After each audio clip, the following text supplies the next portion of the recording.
So in this video, I'll try to make the pianono rolls. It's a Filipino bread or a bread that you can usually see in the Philippines. I think it's like a Swiss roll. So it will be my very first time to try this or to bake this kind of bread. Actually, nakita ko lang siya while going through my Facebook. Then my friend reposted a post that making this kind of bread. So medyo alangan kasi the ingredients are very few. I'm not quite sure if it can really make a legit pianono. So nothing wrong in trying. So let's see if it's a yay or a nay. If it's a yay or a nay.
It's a fail.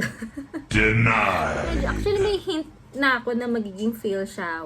First of all, wala kasing cream of tartar dun sa ingredients na nakuha natin. But I actually looked for cream of tartar kanina sa market. And sabi nga ni auntie, no more stock.